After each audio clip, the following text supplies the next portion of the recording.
This is Mallows Bay, Maryland, with the Potomac River behind me. DC is about 30 miles that way. Chesapeake Bay is about 35 miles that way. And you see one ship out there. That's the wreck or the carcass, not really a wreck, of the SS Accomack, which was a coastal ferry that ran from Port Charles, Maryland over to Norfolk for many, many years. It's one of the ships in the graveyard here. There are more than 200, maybe as many as 300. Nobody knows the exact number. As soon as I heard about this place, I was enamored. I wanted to come paddle it. I couldn't quite figure out why. And as we were getting here today and on the trip, it suddenly occurred to me, you know, I always say it, everything is spiritual. There's always that aspect. And I figured it out as we were getting to the water and getting on the water and thinking of the history of this place. I talked about it some paddling today. If it came out on the video footage, great. If not, I may have to do some narration, because this is a story that goes all the way back to 1918 in World War I. And it's a story with a dark side, with a selfish side, with some behavior on the part of corporations that just is appalling. And yet, in the end result, the marine wildlife sanctuary that's here, it's an example of what Romans chapter 8 is all about. So come paddle with Judy and I, and we'll talk about it. Maybe you can get the point, I hope. Welcome to Mallows Bay, Maryland. Bucket list item for us. We've had a great day today, and we are going to find dinner. So you get to watch the rest of the video. I get to go eat. See you then. Ourselves so here out on Mallows Bay.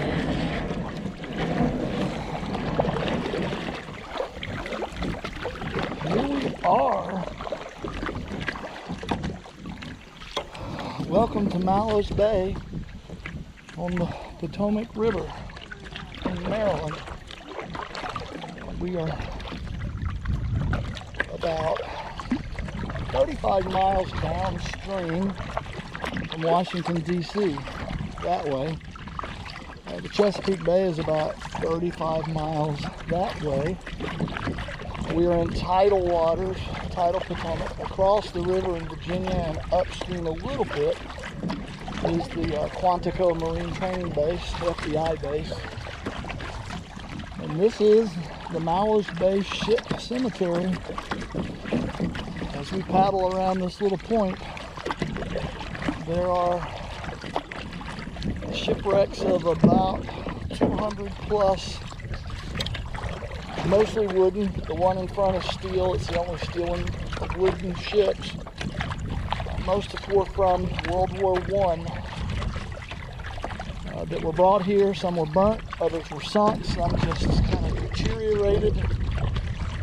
And they sat from the 1920s till today. When I first heard about this place, I thought, I've got to go see it. The total is unknown. There's over 200 hulls in the water. 100 or so of them are from World War I, from the United States Shipping Authority. Formed a corporation called the Maritime War Corporation, I believe. I'll have to check the name. When World War I broke out and Germany began doing unrestricted warfare with submarines, they were sinking on average 200 merchant ships a month. And the United States, coming into the war, and the Allies along with her, were panicked. How could they supply Europe with troops, arms, munitions? Woodrow Wilson ordered the Naval Department and the War Department to form this corporation with the lofty goal of building over 700 wooden-hulled ships at like some 40 shipyards around the United States, and to do it rapidly so they could carry cargo to the war. It was a boondoggle from the beginning. It was very expensive. These ships were made out of wood because steel was so scarce. Most of it was green wood that wasn't conductive to building ships anyway.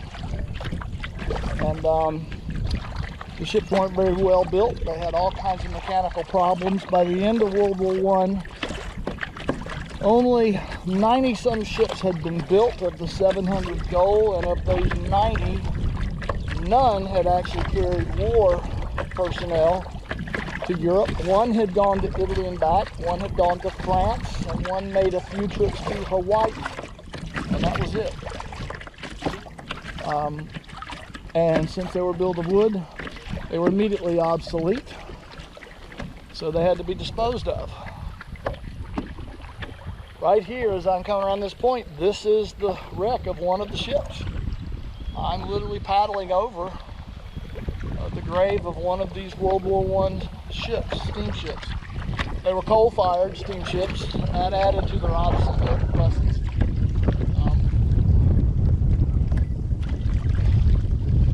And a corporation in Alexandria, Virginia was the only one bidding to buy them to scrap for iron and steel. The Western Marine Salvage Corporation of Alexandria bought all of these ships for $750,000. These ships, it cost $300 million to build, and that's in World War I dollars, by the way. So you do the math and tell yourself this has to be a government operation. Their plan was to salvage as much steel and iron as they could in Alexandria.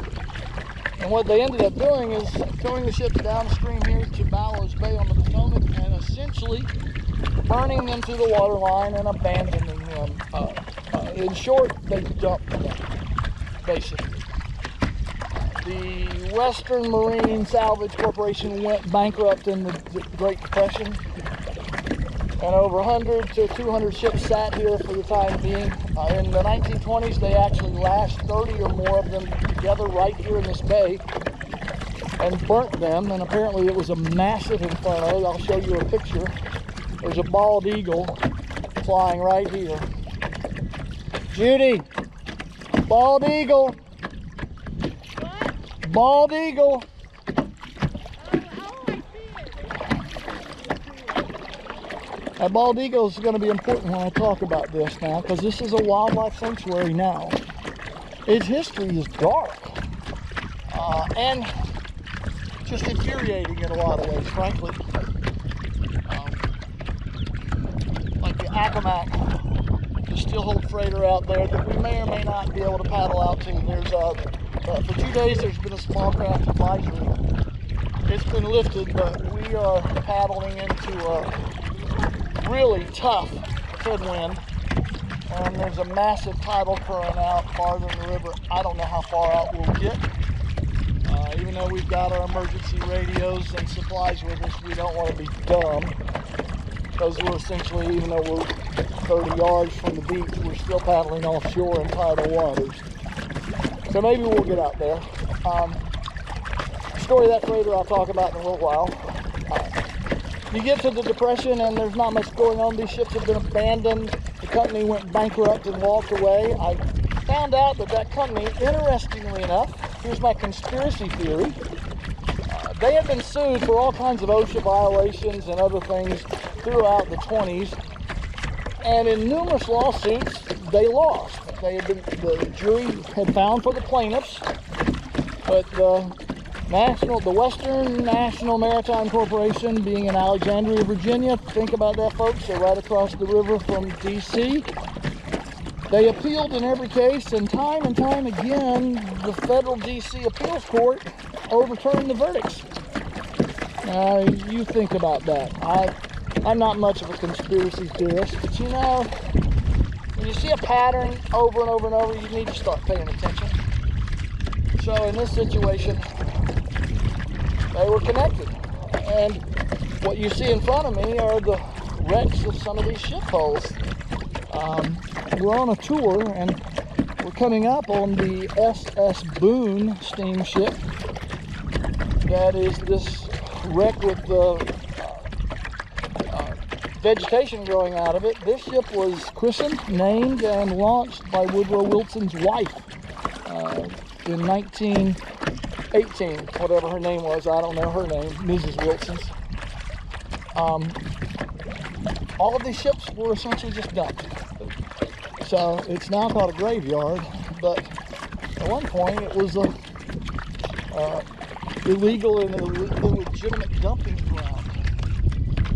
And that's its history. Now, its present is the National Oceanic Aeronautic Association, NOAA, National Oceanic Atmospheric Association, has petitioned the federal government. Congress approved. This is now a national marine sanctuary because it is host to such diverse wildlife, plants, aquatic, you name it. And it's an ecosystem that's incredibly diverse and fragile and amazing. And that's what came and grew out of this dumping ground. And that's the angle I want to get at. I sense, again, this has been gnawing on me since I first heard about it. I went to go paddle here. And I realize now the hinge point, you keep hearing me talk about everything is spiritual. The hinge point on this is Romans chapter 8. So if you need to pause the video and go look ahead, you'll see where I'm going with this. This is a living testimony to what Paul's talking about in that chapter. I'm paddling by a little blue buoy. The buoy, I believe, is number 12 or 13, which tells me that I'm at the SS Boone. I was correct. This is the remains of the ship that Woodrow Wilson's wife christened and launched. And this is all that's left, right down to the waterline. Looking out in the distance, if you can see with the GoPro, from here all the way over to here, what just looks like debris on the water at this point. Every single one of these is one of these ships. This entire place, the reason it's called the Ghost Ship Graveyard, is that all of these ships have been burned and sunk and left. They've rotted, they've rusted, they've had vegetation grow into them.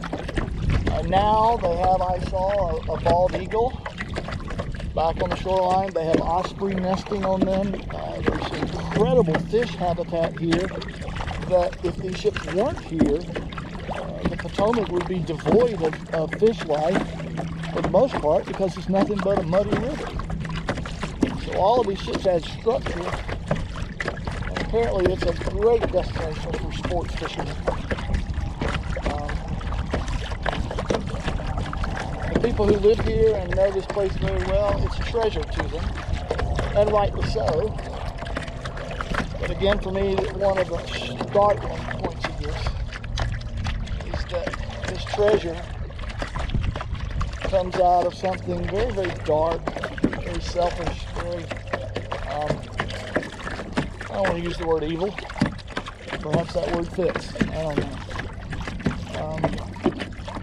Over towards the shoreline are some wrecks that are, they just look like stuff's growing out of the beach, but those are wrecks. There's a trio called the Flower Pot wrecks that are nearby. We've got some people doing something that looks like they've got divers in the water, so we're going to give them a wide berth, but we're going to have to watch the wind. Pause my narration, double check on Judy. As I turn around, straight ahead of me is the SS Accomac. It was the ferry that ran from Norfolk to Cape Charles for many, many years. I've mentioned it. It's steel-hulled. It's not wooden like these ships. In 1973, they had a fire aboard. It gutted a lot of the ship.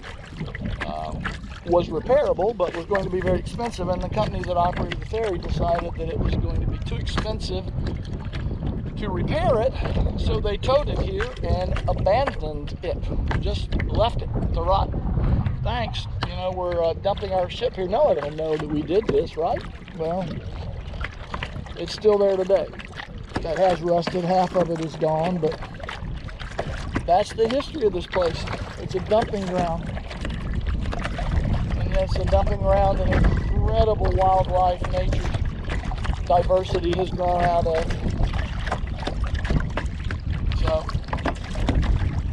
how much we're going to get to see is iffy. I'm paddling into a hellacious headwind. There's not much wave action, but the wind, especially farther out with tidal current, is going to get problematic at some point. There's a grounding point all the way up at the end of this line of ships, Grady's Spit, where actually land is built up over ship hulls. We'll be stopping there, take a break, get something to drink, and then decide how we're going to paddle outward. From the Comac to my left downstream, there's 3 or 4 recognizable ships that are located and with buoys and names. Many of the hulls that I'm essentially paddling right over, if you look at the satellite shot, I am right in the middle of that satellite shot that shows all of these holes, one right beside another. It's not complete low tide, so I've got plenty of water to paddle around and over and amongst them.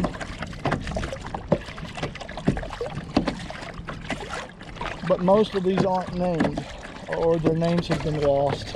I was trying to do some research, and for a lot of these I just couldn't find names. They're just among that World War I emergency fleet. I mean, you can tell the hull line in front of me, that's a pretty big ship. And what you see sticking out of the water are the iron pilings that were used to attach. Right there, those iron pilings were attached to the wooden uprights to the keel. Get down to the very keel structure of this hull here. Now I'm going to go around this one, then I'm going to cut back in. I'm watching how far out we go. This is a real stiff headwind. This is a very stiff headwind. And once we get out beyond the break, you can see those white caps. Yeah. Well, it's going to be headwind plus current out there. Yeah. I'm thinking we skirt up this way, and then if we do go past the that one place, I've forgotten the name of that one, and the Comac on the way in, we just do a sort of a button hook out, and then cut back in, so we're going with the wind and current. Watch right in front of you. I don't know what that is. We are right in the middle of that unnamed menagerie of ships right here. None of these really have names, but this is astonishing to see so many of them. I just want to be cognizant we don't get so far out that the next thing you know, we've got to really hump our butts to get back into sheltered water. The waves aren't a problem, but the current and the wind are. Well, like I said, I'm gonna scoot straight around. I wanted to give those guys with the guide flags, they got people in the water. I wanted to give them a wide berth, but I'm not I'm not going any farther out right now than this. Kind of eerie. We're paddling past the hulls of ships that were built in 1918.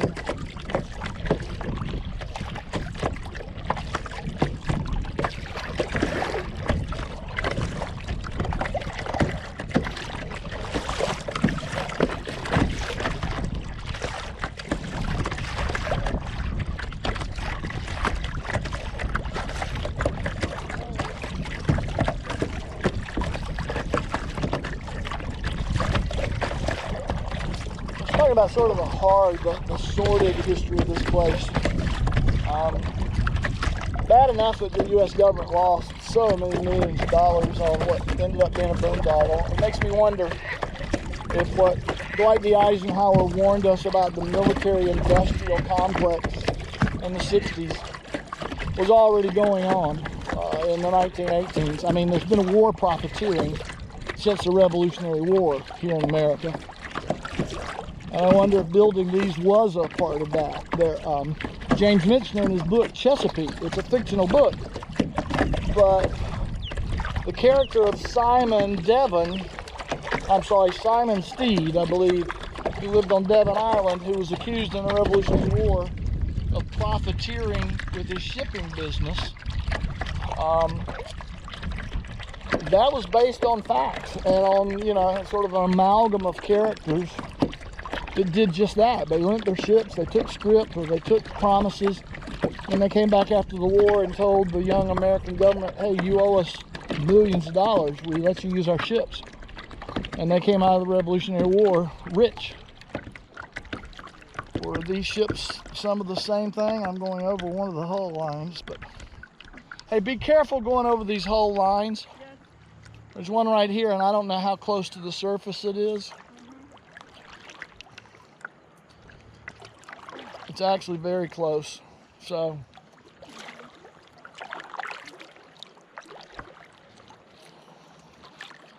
turn around. We need to go out that way. We need to go that way. I don't want to.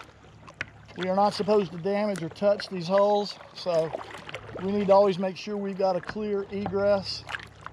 And right now we are in the midst of this whole pack of them, so we need to find a way out of here. Cut back through the way you came. Make sure you got a clear channel. Let's go around them. I mean, they're not graves, but yeah, cut through right there. You're good. And follow me out this way. I don't know if you can get through there or not.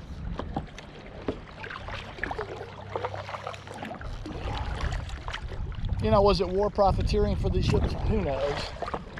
Possibly, sure. Probably, maybe.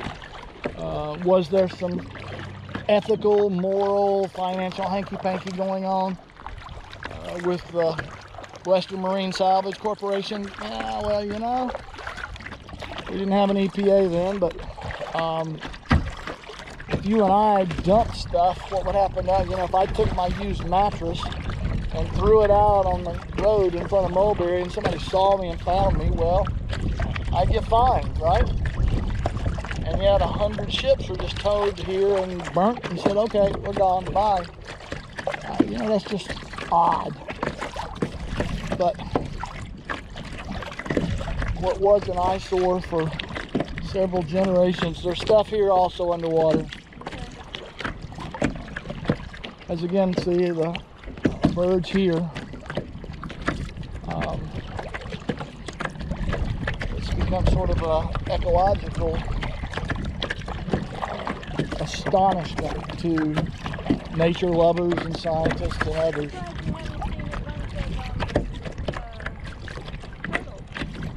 Saltwater, honey.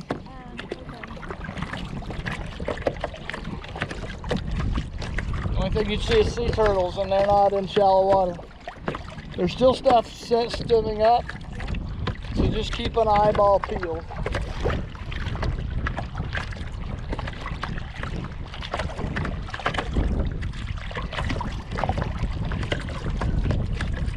There's the very bow of a ship right there.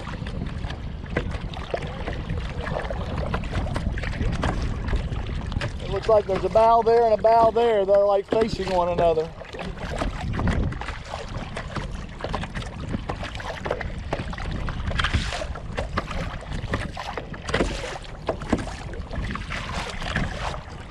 It's too bad we don't have a calm day like I saw in some of the videos. But we don't have a calm day like I saw in some of the videos.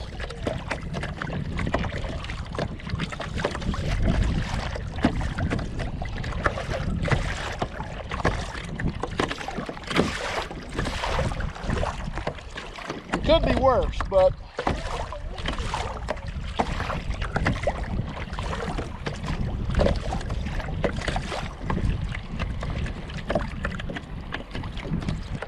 I got clear water. I'm going to try to skirt over this way.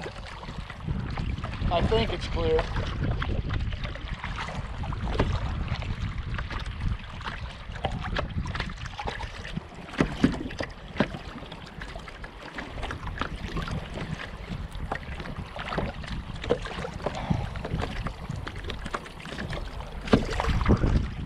I think this is the, look at your thing, is this the monad? Or the mono rather? I think this is the SS mono because it's got that tree growing out of the bow.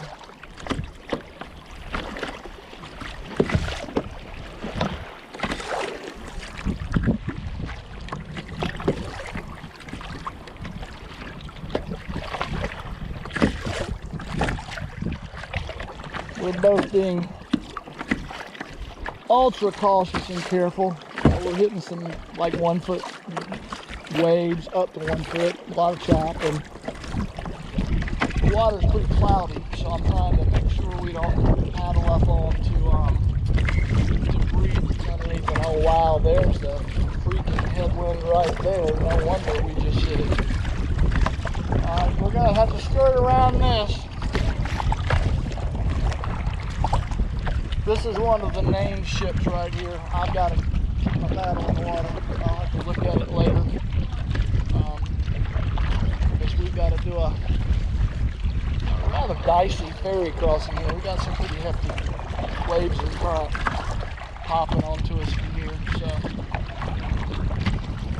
don't go full broadside. Keep a ferry angle. Keep your ferry angle this way, and let's just ferry across this into that calmer water. I mean, you felt the difference, didn't you? All right, we'll maybe cut in there and look at that buoy. The buoy over there, I think that's the flower pot wrecks or the Three Sisters. So we'll head in that way. Maybe we'll go over to the spit of land now and see where we are. I just don't know about doing that. Part of me says, hey, yeah, let's go for it. Part of me says, that's nuts. You know, we don't know this area at all, so. There's a buoy over there, but I'm going all the way in here. I'm gonna let it blow me. I'm not sure about cutting across this wreck here.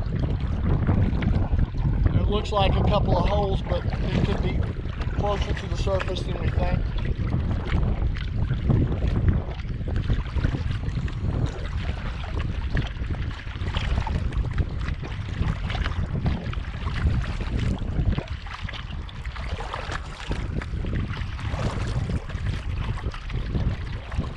A wreck in front of us too that just looks like, you know, stuff is growing on the shoreline.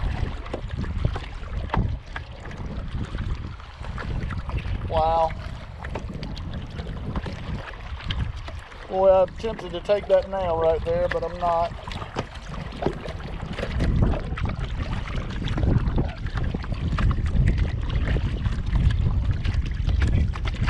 I'm paddling up so I can see what the number is on this buoy. But I'm gonna stay real close to this hull. I'm staying over here.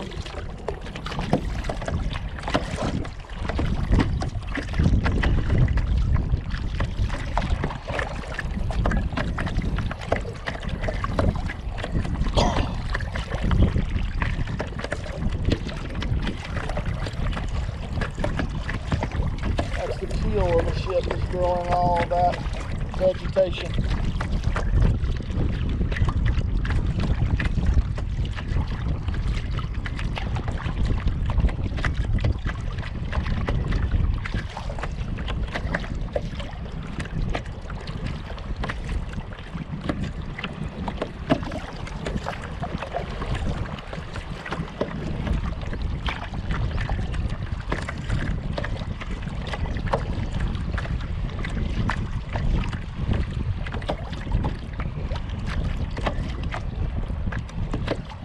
Blue buoy is going to have a number on it. It's going to tell us if it's named.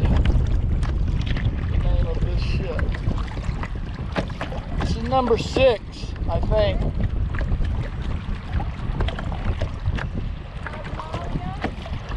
what?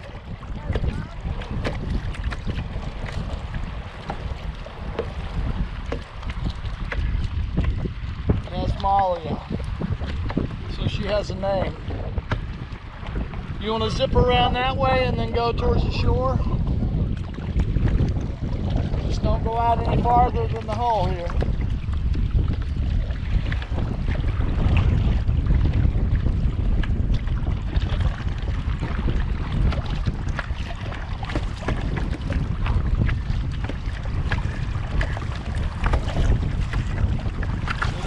SS Mallows. This is on the tour, this is the northernmost ship. Directly ahead of me, all the way across the river, what looks like a big barge facility, that's Quantico Marine Base.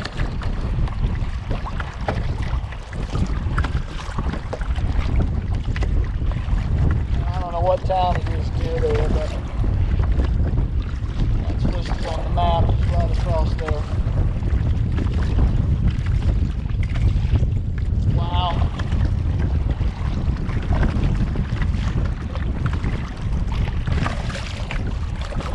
When that wind picks up, it picks up. When that wind picks up, it picks up. When you make your turn, watch when you go broadside. You may not want to make a turn, make a ferry instead.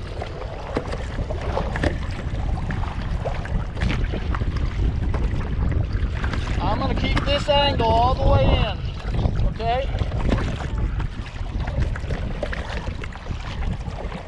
We got enough action with the wind. I don't think we want to try to pivot around. Let's just take it on our quarter bow until we get into calmer water. This is as far out north as we're going to go today.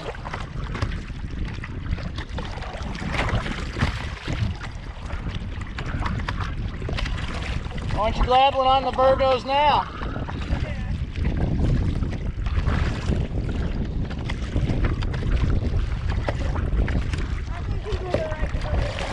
I can't hear you. I think these were the right choice.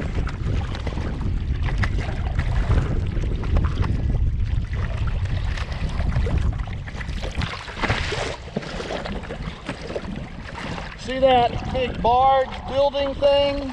That's Quantico, I think. The Marine base for the FBI trains too.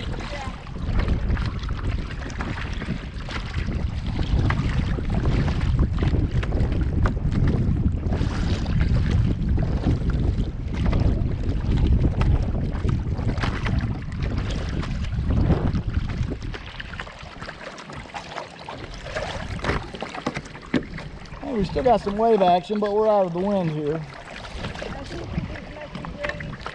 It's down there. This is just bluff. And we're not going to land here. The rocks are too big. We're going to go down to the edge. Grady's Spit is built up over ship remains, but they're unnamed. And that's the Casmalia. Actually, Grady's Spit is, yeah, right, well, it says right in. But these rocks aren't in, it's this little sandy spot down here.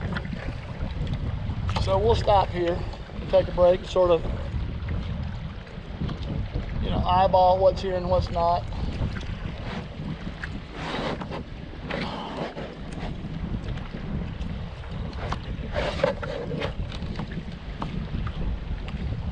I would love to go paddle around the Accomack.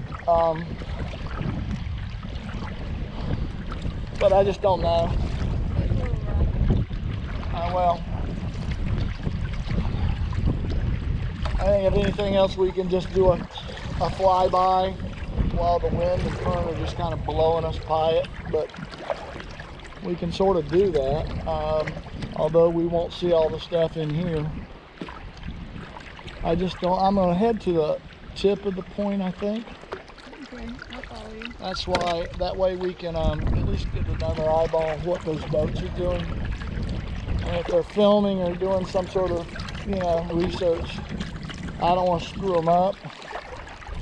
But I also, you know, we've got as much right to be here as they do. They have those flags, isn't those flags the guide flags? So that's the Casmalia. Does that mean the one with the tree is the mono? I thought it was like The Yawa. Yawa, okay, yeah. Okay. No, I don't think we went right close to the mono coming up. I don't believe.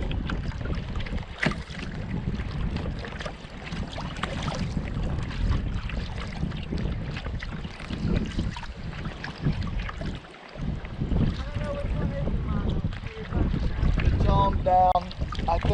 I think we cut out through the unnamed stuff on this side of it.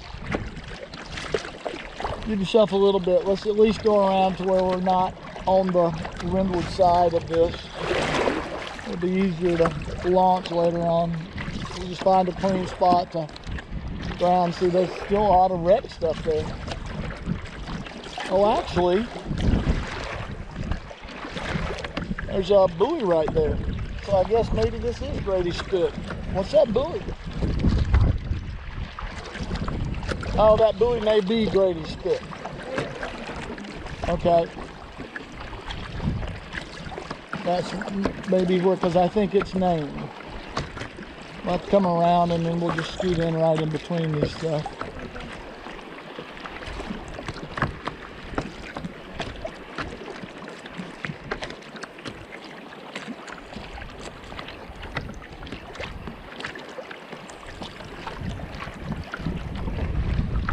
Wow, is that wind blowing us?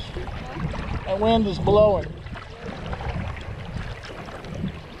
This comes out to here and there's something underwater right here.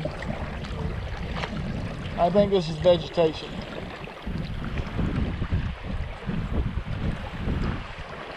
Is 7 Grady Spit?